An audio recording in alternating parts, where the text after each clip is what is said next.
नहाना, तैरना या बारिश के पानी में मस्ती करना हम सब ने किया है। लेकिन क्या आपने कभी सोचा है कि पानी की एक छोटी सी बूंद जो गलती से आपकी नाक में चली जाए और वो आपकी जान ले सकती है? क्या आपने कभी सोचा? जी हाँ, सही सुना आपने। और मैं कोई मजाक नहीं कर रहा हूँ, ना ही आपको डराने की कोशिश कर रहा हूँ। बस आपको सावधान करना हमारा फ़र्ज़ है, क्योंकि आप हमारे परमानेंट दर्शक हैं। इसलिए इस पूरी खबर को आखिर तक ज़रूर देखिए।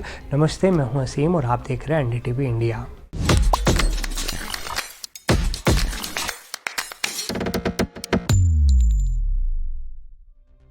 आज की खबर किसी डरावनी फिल्म की कहानी नहीं है। ये केरल की रूह कपा देने वाली हकीकत है, जहां एक खामोश कातिल, एक अदृश्य दुश्मन पानी में छिपकर लोगों के दिमाग पर हमला कर रहा है। और सबसे डरावनी बात यह कि पिछले सिर्फ 1 महीने में ये दुश्मन 6 लोगों को अपना शिकार बना चुका है, उनकी जान ले चुका है। ताज़ा मामला केरल के मलपुरम का है, जहां एक 47 साल के शाजी नाम के शख्स ने अस्पताल में तड़प तड़प कर दम तोड़ दिया।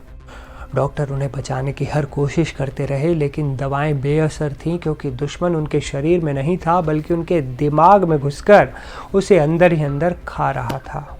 ये इस हफ्ते की दूसरी और 1 महीने के अंदर छठी मौत है। मरने वालों में एक 3 महीने का मासूम शिशु भी है, एक 9 साल की बच्ची भी है और अब एक 47 साल का आदमी भी। एक कातिल किसी को नहीं बख्श रहा। इस वक्त भी 10 लोग अस्पतालों में ज़िंदगी और मौत की जंग लड़ रहे हैं, जिनमें से एक की हालत बेहद नाजुक है। लेकिन अब सुनिए इस कहानी का सबसे खौफनाक हिस्सा। इतना सब होने के बाद भी केरल के स्वास्थ्य अधिकारी, पूरी सरकार ये पता नहीं लगा पा रही कि ये जानलेवा अमीबा आखिर है कहाँ पर। क्या ये नदियों में है, क्या ये तालाबों में है, या फिर कहीं और? किसी को कुछ नहीं पता।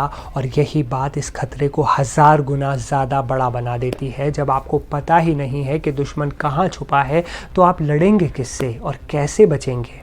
वैज्ञानिक भाषा में इस दुश्मन का नाम नेग्लेरिया फाउलरी है। ये एक ऐसा अमीबा है जो रुके हुए मीठे पानी में पनपता है। जब कोई इंसान इस पानी में नहाता है या डुबकी लगाता है, तो ये अमीबा नाक के रास्ते उसके शरीर में घुस जाता है और सीधा दिमाग तक का सफ़र तय करता है।